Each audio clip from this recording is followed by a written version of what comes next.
తిరుమలలో శ్రీవారి సన్నిధిలో ఈ మధ్యనే జరిగిన మహా అద్భుతం ఇది. ఈ విషయం కొంతమందికి తెలియకపోవచ్చు. 2014 ఆగస్టులో జరిగిన సంగతి ఇది.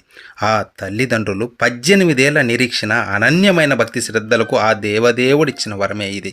తన 18 ఏళ్ల పుట్టు మోగ అయిన కుమారుడిని చూసి ఎలాగైనా మాటలు తెప్పించాలన్న ఆ దంపతులకు ఎక్కడా నిరాశే మిగిలింది.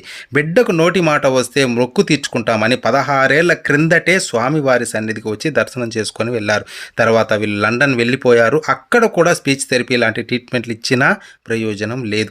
మళ్ళీ ఒక్కమారు తాము నమ్మిన వెంకటేశ్వరుని దర్శనం చేసుకుందామని వచ్చిన వాళ్ళకి శ్రీవారు తమ లీల చూపారు. దర్శనమైన తర్వాత వకులామాత ఆలయం దగ్గర అర్చకులు ఇచ్చిన తీర్థం సేవించిన ఆ యువకుడికి అప్రయత్నంగా అమ్మా అని ఉచ్చరించాడు. ఇక ఆ తల్లిదండ్రుల ఆనందానికి అవధులు లేవు. ఆలయం బయటకు వచ్చి ఆ యువకుడు మీడియా ముందు కూడా మాట్లాడాడు. ఓం నమో వెంకటేశ్.